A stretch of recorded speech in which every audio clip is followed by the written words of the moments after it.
About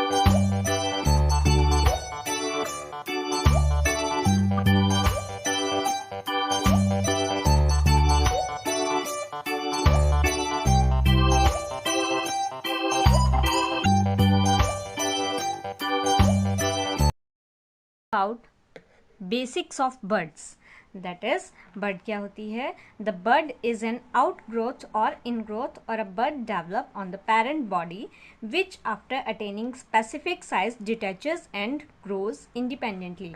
bird क्या होती है, पेरेंट बॉडी में एसेक्सुअल रिप्रोडक्शन का एक टाइप है जो कि पेरेंट बॉडी में एक इन ग्रोथ या फिर एक आउट ग्रोथ की तरह डेवलप होती है और एक सर्टेन मैच्योरिटी सर्टेन टाइम के बाद पेरेंट बॉडी से डिटैच हो जाती है. स्पेसिफिक साइज अटेन करने के बाद पेरेंट बॉडी से डिटैच हो जाती है और इंडिपेंडेंटली ग्रो करती है. ठीक है, बर्ड्स का एग्जाम्पल है हमारे पास sponges, that is coelenterata, annelids, then tunicates, yeast and fungi. Now we will study budding in somewhat detail. Now we will study the types of budding. Budding is mainly of two types. या तो budding exogenous होगी, exogenous budding, या फिर budding कैसी होती है, endogenous. एक्सो word का meaning क्या होता है, बाहर, बॉडी के बाहर. ठीक है, तो जब बड बॉडी के बाहर नजर आएगी तो हम उसको क्या बोलेंगे, एक्सोजीनियस बड. फॉर एग्जांपल अगर हाइड्रा की बॉडी में, जैसे एक हाइड्रा होता है, अगर हाइड्रा की बॉडी में जो बड है वो आउटसाइड डेवलप होगी. ठीक है, आपको एक्सटर्नली बर्ड यहाँ पे ऐसे डेवलप होती नज़र आएगी, तो ये क्या है, आपकी एक्सोजीनियस बर्ड. आपको बॉडी के बाहर बर्ड डेवलप होती नज़र आ रही है. ये पेरेंट बॉडी है और ये क्या है, जो बर्ड डेवलप हो रही है, जो ऑफस्प्रिंग यहाँ से प्रोड्यूस होगा. ठीक है, when the bird grows on outer surface of the parent body in hydra the bird arises from the body surface. Hydra के केस में क्या होता है, जो बर्ड होती है वो बॉडी की सरफेस से अराइज होती है as an outgrowth. It enlarges with the passage of time. जैसे जैसे टाइम पास होता जाएगा वो ग्रो करती जाएगी, एनलार्ज होती जाएगी और डेवलप कर लेगी अपने टेंटिकल्स. ये हाइड्रा के टेंटिकल्स हैं. ठीक है, वो बर्ड जो होती है वो ये टेंटिकल्स डेवलप कर लेगी. द फुल्ली फॉर्म्ड बर्ड, और जब वो बर्ड एक फुल्ली फॉर्म्ड स्मॉल हाइड्रा बन जाएगी, then it separate from the parent body and start an independent life. देखिए ये एग्जाम्पल है बर्डिंग का, ये डायग्राम है बर्डिंग का. बर्डिंग इन हाइड्रा, ये पेरेंट बॉडी है. ठीक है, ये बॉडी है, ये हाइड्रा के टेंटिकल्स हैं, ये हाइड्रा का माउथ है. ठीक है, अब क्या होगा, जब इसे रिप्रोड्यूस करना होगा एसेक्सुअली, एक एक्सटर्नल, एक एक्सोजीनियस बर्डिंग डेवलप होगी. With the passage of time ये जो बर्ड है ये टेंटिकल्स डेवलप करेगी, और जब ये बर्ड कंप्लीटली पेरेंट बॉडी जैसी नज़र आने लग जाएगी, फॉर्मेशन इसकी बिल्कुल वैसी हो जाएगी, तो ये यहाँ से डिटैच हो जाएगी और एक स्मॉल इंडिपेंडेंट इंडिविजुअल की तरह अपनी लाइफ परसिस्ट करेगी. बाकी फर्दर ये ग्रो हो जाएगी. ग्रो होने के बाद इस बर्ड में से, जब ये बर्ड पेरेंट बॉडी का साइज अटेन कर लेगी तो उसमें से भी फर्दर आगे बर्डिंग होगी. तो फिर ये एक मेथड हो जाता है रिप्रोडक्शन का. Now next is, I think exogenous budding is now clear to you. Now the next is endogenous budding. अब देखिए endogenous budding में क्या होता है, when the bud is formed inside the parent body. कभी कभी क्या होता है, बर्ड पेरेंट बॉडी के अंदर भी बनती है, और जब बर्ड पेरेंट बॉडी के अंदर बनेगी तब आपको बॉडी सरफेस पे बर्ड नज़र नहीं आएगी. ठीक है, जब बर्डिंग पेरेंट बॉडी के अंदर होगी तो बॉडी सरफेस के ऊपर कोई बर्ड नज़र नहीं आएगी. एग्जाम्पल है हमारे पास स्पॉन्जिला, फ्रेश वाटर स्पॉन्जेस होते हैं, उनमें भी बर्डिंग होती है, लेकिन ये जो होती है वो एंडोजीनियस होती है, बॉडी के अंदर होती है. Number of birds called gemmules. ठीक है, यहाँ पे जो स्पॉन्जेस होते हैं इनमें बहुत सारी बर्ड्स डेवलप होती है और हर बर्ड को हम जेम्यूल बोलते हैं. स्पॉन्जेस के केस में बर्ड का क्या नाम है, gemmule, are formed inside the body. Now each gemmule is formed as a mass of undifferentiated archaeocytes. ठीक है, बडिंग कैसे होती है इनमें, हर जेम्यूल क्या होता है, एक मास ऑफ अनडिफ्रेंशिएटेड सेल्स होता है। अनडिफ्रेंशिएटेड सेल्स कौन से होते हैं, जिनमें faith of germ layer decided नहीं होता। ठीक है, अनडिफ्रेंशिएटेड, अनडिफ्रेंशिएटेड वर्ड को आप ध्यान से देखेंगे, जिसमें faith of germ layer decide नहीं होता। फॉर एग्जाम्पल, सेल को कोई पर्टिकुलर काम नहीं मिला होता। आपकी बॉडी में होता है ना, आई के सेल अलग होते हैं और स्किन के सेल अलग होते हैं, मसल के सेल्स अलग होते हैं, हार्ट के सेल अलग होते हैं। तो ईच एंड एवरी सेल की फॉर्म भी अलग होती है, रेड ब्लड सेल्स अलग होते हैं, वो अलग टाइप का काम करते हैं। मतलब सबकी डिफ्रेंसिएशन हो चुकी है, सब एक पर्टिकुलर बॉडी की फॉर्म गेन कर चुके हैं और उसी टाइप के काम के लिए स्पेशलाइज्ड है। सेल की स्पेशलाइजेशन होने से पहले सब सेल बेसिकली इंटरनली एक्सटर्नली एक जैसे होते हैं, उनको बोलते हैं अनडिफ्रेंशिएटेड सेल्स। ठीक है, तो जो बडिंग होती है, जो जेम्यूल होता है, उसके अंदर जो सेल्स होते हैं वो अनडिफ्रेंशिएटेड होते हैं, उन्हें अभी तक कोई पर्टिकुलर काम नहीं मिला होता। और उन सेल्स के लिए हम क्या वर्ड यहाँ पे यूज़ करेंगे, archaeocytes. In case of sponges हम वहाँ पे आर्कियोसाइट वर्ड यूज़ करेंगे अनडिफ्रेंशिएटेड सेल्स के लिए। Surrounded by a protective coat of spicules, और इन अनडिफ्रेंशिएटेड आर्कियोसाइट्स को स्पिक्यूल्स से सराउंड किया होता है। स्पिक्यूल्स जो हैं वो एक प्रोटेक्टिव कोट होते हैं। ये देखिए, ये हैं आर्कियोसाइट, ये पूरा का पूरा एक जेम्यूल है। ठीक है, और इसमें ये छोटे छोटे छोटे छोटे आर्कियोसाइट्स हैं, दैट इज अनडिफ्रेंशिएटेड स्पॉन्ज के सेल्स हैं। और इन अनडिफ्रेंशिएटेड स्पॉन्ज के जो सेल्स हैं, इन्हें प्रोटेक्टिव कोट दिया गया है ये, और इस प्रोटेक्टिव कोट को स्पिक्यूल्स एम्बेडेड हैं, इसमें कैल्केरियस स्पिक्यूल्स होते हैं, ये कांटे वाले। ठीक है, When the sponge body degenerates, अगर किसी वजह से अनफेवरेबल कंडीशंस में स्पॉन्ज की बॉडी डिजेनरेट हो जाती है, स्पॉन्ज को कुछ हो जाता है, ठीक है, उस केस में क्या होता है, ये आर्कियोसाइट माइक्रोपाइल के थ्रू, इस ये जो माउथ है इसका, इसको माइक्रोपाइल बोलते हैं, इस माइक्रोपाइल के थ्रू आर्कियोसाइट्स बाहर आ जाते हैं and organise to form the sponge, और ऑर्गेनाइज कर जाते हैं टू फॉर्म द स्पॉन्ज। ये आर्कियोसाइट ऐसे यहाँ से बाहर आएंगे। ठीक है, ये आर्कियोसाइट यहाँ से माइक्रोपाइल के थ्रू बाहर आएंगे और ऐसे एक एग्रीगेट ऑफ सेल्स बना लेंगे, और ये aggregate of cells further divide करता जाएगा। अनडिफ्रेंशिएटेड मास ऑफ सेल्स था, ये फर्दर डिवाइड करेंगे और उसके बाद एक स्पॉन्ज की फॉर्मेशन कर लेंगे। ठीक है, क्लियर है। तो ये क्या थी आपके पास, एंडोजीनियस बडिंग का एग्जाम्पल था कि ये बड थी जेम्यूल जो बॉडी के अंदर फॉर्म हो रही थी, किसके, स्पॉन्ज के। ठीक है, आई थिंक आपको एंडोजीनियस और एक्सोजीनियस दोनों बडिंग क्लियर हैं बिल्कुल अच्छी तरह से। नाउ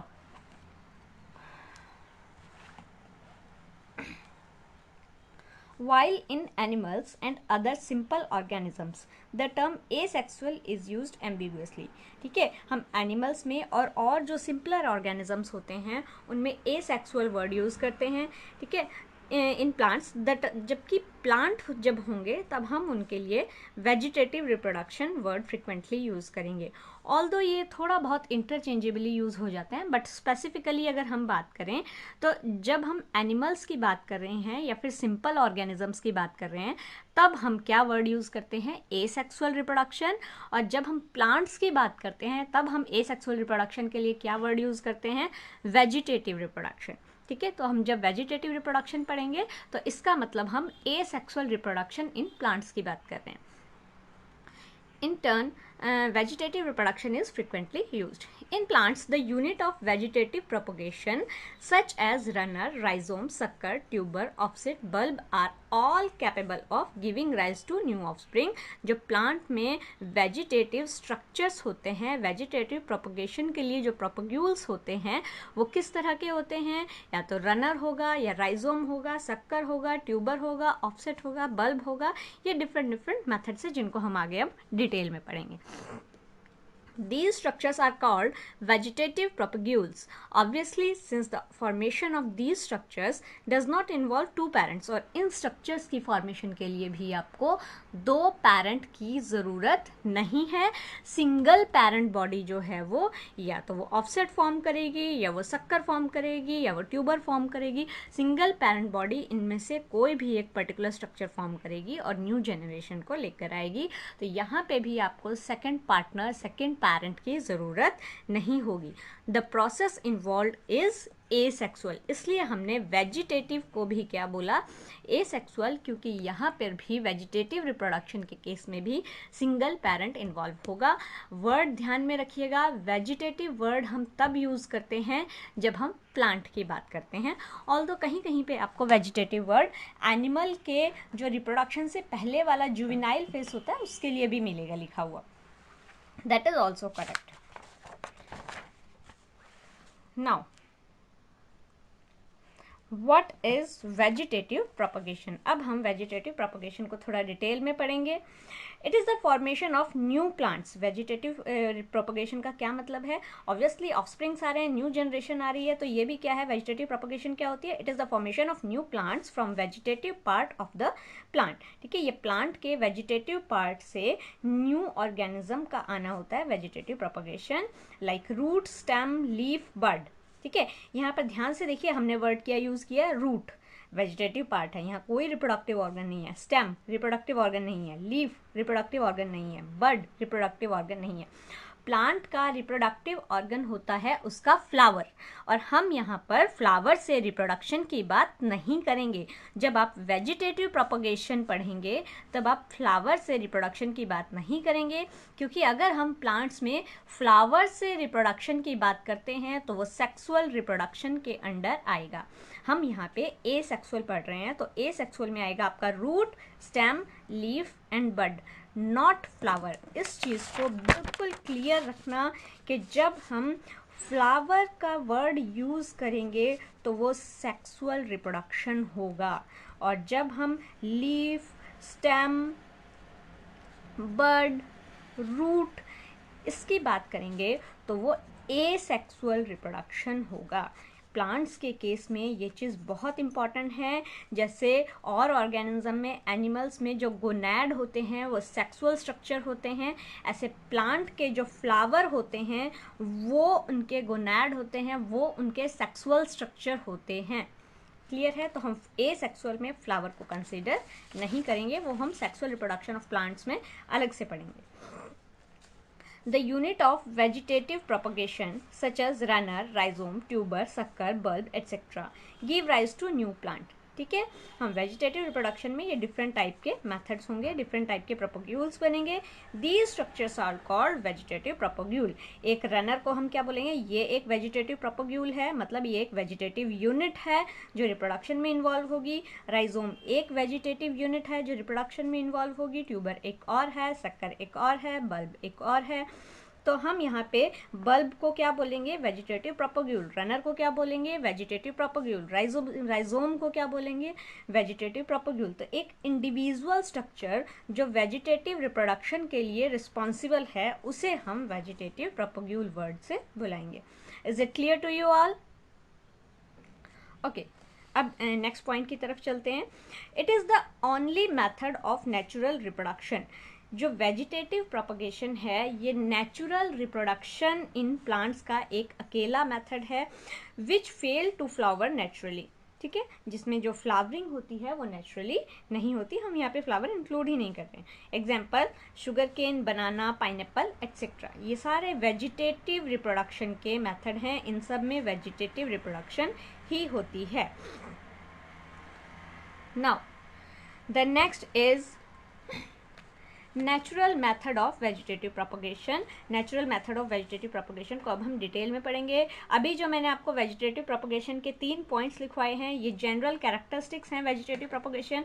अगर 2 मार्क्स का एग्जाम में क्वेश्चन आता है व्हाट इज वेजिटेटिव प्रोपगेशन तो आप ये 3 पॉइंट्स लिख कर आएंगे. ठीक है, नाउ अब vegetative method of natural method of vegetative propagation को हम थोड़ा डिटेल में पढ़ेंगे. सबसे पहले हम रूट की बात करेंगे। हमने क्या बोला, वेजिटेटिव प्रोपगेशन रूट से होती है, स्टेम से होती है, लीफ से होती है, बड से होती है। तो सबसे पहले हम रूट की बात करेंगे, ठीक है। रूट में कितने टाइप के स्ट्रक्चर्स बनते हैं। Root of some plants develop adventitious buds, ठीक है। कुछ प्लांट्स की जो रूट होती है वो एडवेंटिशियस बर्ड्स डेवलप कर लेती है, called radical buds, which give rise to new plants, ठीक है। ध्यान से देखेंगे हम क्या बोल रहे हैं।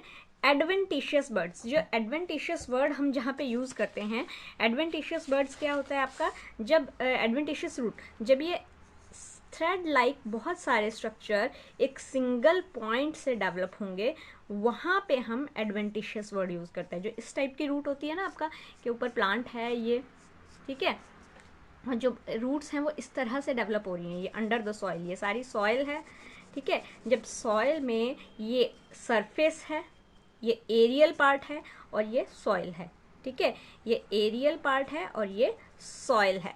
जब यहाँ से इस तरह की रूट्स डेवलप होंगी तो हम इसे एडवेंटिशियस वर्ड यूज़ करेंगे। रूट्स ऑफ सम प्लांट्स, कुछ प्लांट्स की जो रूट्स होती हैं वो एडवेंटिशियस बर्ड्स डेवलप कर लेती हैं, called radical buds, which give rise to new plants. Example क्या है हमारे पास, गुआवा, डेलबर्गिया, सीसो। डेलबर्गिया सीसो क्या होता है आपका, शीशम। एक चीज़ और, ये डेलबर्गिया सीसो एक ही वर्ड है, ये साइंटिफिक नेम है शीशम का, ठीक है। जब भी आपके पास पहले वर्ड का फर्स्ट अल्फ़ाबेट जो है वो कैपिटल हो, सेकंड वर्ड का फर्स्ट स्मॉल हो, अलग अलग अंडरलाइन करेंगे, ये साइंटिफिक नेम है। ध्यान रखेंगे कि आपको स्पीशीज़ का जो फर्स्ट अल्फ़ाबेट है वो स्मॉल लिखना है और दोनों को अलग अलग अंडरलाइन करना है, ठीक है। Sometimes the root become swollen by storing food. कभी कभी क्या होता है, जो रूट्स होती हैं वो क्या करती हैं, स्वोलन हो जाती हैं, मोटी हो जाती हैं थोड़ी सी, और वो स्वोलन होके क्या होता है, उनके अंदर फूड स्टोर हो जाता है। फॉर एग्जांपल आपका स्वीट पोटैटो है, डहलिया है, ये उसके एग्जांपल्स हैं।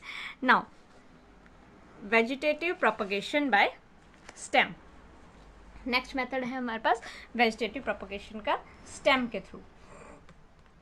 स्टेम के बहुत सारे मेथड्स हमारे पास आएंगे। रूट्स में एक सिंपल मेथड है हमारे पास कि जो रूट्स हैं वो स्वलन हो जाएंगे और उनके अंदर फूड स्टोर हो जाएगा, ठीक है। लेकिन अब देखिए, स्टेम के बहुत सारे वेजिटेटिव प्रोपगेशन के मेथड्स आएंगे। Adventitious roots are given off from the nodes. Vegetative propagation by stem में भी एक चीज़ ध्यान रखेंगे, वो सारे प्लांट्स जो वेजिटेटिव प्रोपगेशन कर रहे हैं स्टेम से, इनमें एडवेंटिशियस टाइप की रूट्स होंगी जो नोड से डेवलप होगी, और नोड कहाँ पे होती है, स्टेम में। समझ रहे हो बात को, ये प्लांट की स्टेम है मान लो, ठीक है। स्टेम में एक नोड होगी, फिर एक और नोड होगी, फिर ऐसे ये आगे आगे तक स्टेम जा रही है, ऐसे नोड्स होती है ना स्टेम में, क्लियर है। इन नोड्स में से एडवेंटिशियस रूट्स डेवलप होंगी। इस चीज़ को ध्यान रखना, जब भी स्टेम से प्रोपगेशन होगी, किसी ना किसी कारण से, किसी ना किसी वजह से, किसी तरह से ये स्टेम टूटेगी, ठीक है, और नोड के पास से एडवेंटिशियस बर्ड डेवलप होगी, और अगर एडवेंटिशियस रूट डेवलप होगी और ये यहाँ से रूटिंग हो गई तो फिर यहाँ से शूटिंग हो जाएगी, क्लियर है। सबसे पहला एग्जाम्पल है हमारे पास रनर। रनर का मतलब क्या होता है, अगर हम लिटरली वैसे बात करें तो रनर क्या होता है, भागने वाला, ठीक है, जो बहुत तेज़ भागता है, आगे से आगे भागता चला जाता है, वो रनर होता है। तो यहाँ पे भी हम सेम टर्म में लेकर चलेंगे। अभी आप समझेंगे कि रनर स्टेम्स क्या होती हैं। अभी हम आगे देखते हैं, एग्जाम्पल्स देखेंगे। सबसे पहले इसकी ग्रासेस, जो घास होती है, ठीक है, वो क्या होती है आपकी, रनर होती है। ऑक्सैलिस, मर्सिलिया, ये सब आपके रनर्स के एग्जाम्पल्स हैं। Plants are very small and from the stem arises lateral branch with multiple nodes and internodes. जो रनर्स वाले प्लांट्स होते हैं, वो प्लांट्स जो रनर्स के अंडर आ रहे हैं, उनकी स्टेम कैसी होगी? प्लांट्स आर वेरी स्मॉल, सबसे पहले वो प्लांट बहुत छोटे होंगे। घास देखा है ना कितना छोटा छोटा छोटा छोटा होता है, ठीक है। आप सीधा सीधा घास को, ग्रासेस को कंसिडर करके चलो, जो ग्रास होता है वो बहुत छोटा होता है, तो ग्रास टाइप के प्लांट्स होंगे वो, ठीक है। प्लांट्स बहुत स्मॉल होंगे रनर्स के। And from stem arises, and from the stem arises laterally, lateral होता है साइड में, लेटरल ब्रांच की तरह स्टेम होगी with multiple nodes and internodes, और उसमें बहुत सारी नोड्स एंड इंटरनोड्स होंगी। When node come in contact with proper soil, और जैसे ही जो नोड होगी वो प्रॉपर सॉइल के कॉन्टैक्ट में आएगी। प्रॉपर सॉइल मतलब कि जो लेवल ऑफ सॉइल है वो ऊपर तक होगा, जो आपके जो ब्रांच है वो पूरी अंदर मिट्टी के अंदर दब जाएगी प्रॉपरली, ऊपर नीचे साइड लेफ्ट राइट हर तरह से उसे जब सॉइल मिल जाएगी तो उस पॉइंट पे क्या होगा, वो एक एडवेंटिशियस रूट्स डेवलप करेगी और न्यू प्लांट फॉर्म हो जाएगा। देखिए डायग्राम देखिए, आपको ये चीज़ डायग्राम से अच्छे से क्लियर होगी। अभी इतना कंसीडर करके चलिए, ये है घास, ठीक है, ये ग्रास है, बाकी भूल जाइए बाकी डायग्राम को, अभी सिर्फ इतना कंसीडर कीजिए। ये ग्रास है, ठीक है। अब देखिए जहाँ इसकी रूट्स हैं वहाँ एडवेंटिशियस रूट्स डेवलप हो रही हैं, ठीक है, एडवेंटिशियस रूट्स डेवलप हो रही हैं, सॉयल के अंदर है सारी की सारी रूट्स। अब देखिए ये है एडवेंटिशियस रूट्स और ये है इसकी स्टेम, ये स्टेम जा रही है आगे, ठीक है। स्टेम ऊपर की जगह लेटरल चलेगी, अर्थ की सरफेस पे आगे आगे भागेगी, ऊपर स्टेम नहीं जाएगी, अर्थ की सरफेस पे आगे आगे स्टेम भागेगी, ये स्टेम है, ठीक है। और इस स्टेम में बहुत सारी नोड्स एंड इंटरनोड्स होंगी, ऐसे ऐसे, ठीक है। जैसे ही कोई नोड, ये लेवल ऑफ सॉइल यहाँ तक है, ये देखिए ये लेवल ऑफ सॉइल, ठीक है। जैसे ही कोई नोड प्रॉपर सॉइल के कांटेक्ट में आएगी, इस नोड के इधर भी सॉइल है, इधर भी सॉइल है, उधर भी है, इधर भी है, जैसे ही कोई नोड प्रॉपर सॉइल के कांटेक्ट में आएगी उस नोड में से ऐसे एडवेंटिशियस बर्ड्स डेवलप हो जाएंगी, क्लियर है। और फिर वहाँ से छोटा सा प्लांट ग्रास का, जो लीव्स हैं ग्रास के वो ऊपर वाली तरफ आ जाएंगे, स्टेम में से लीव्स आते हैं ना, जो लीव्स हैं वो ऊपर चले जाएंगे और ये स्टेम फिर आगे भाग जाएगी, इसीलिए इसे रनर बोला। अर्थ की सरफेस पे आगे से आगे ये रन करती जाएगी। फिर फर्दर थोड़ा और आगे जाकर कोई और नोड इसकी सॉइल के कांटेक्ट में आई, प्रॉपर सॉइल के, वहाँ से भी एडवेंटिशियस रूट्स डेवलप होंगी और एडवेंटिशियस रूट्स डेवलप होते ही ऊपर से लीव्स लाइक स्ट्रक्चर आने स्टार्ट हो जाएंगे फ्रॉम द नोड, और फर्दर आगे ये स्टेम अर्थ के साथ साथ पैरेलली और आगे भागने लग जाएगी, इसीलिए इसे हमने क्या बोला, रनर। ये आगे से आगे ऐसे एक्सपेंड होती जाती है, ग्रो करती जाती है।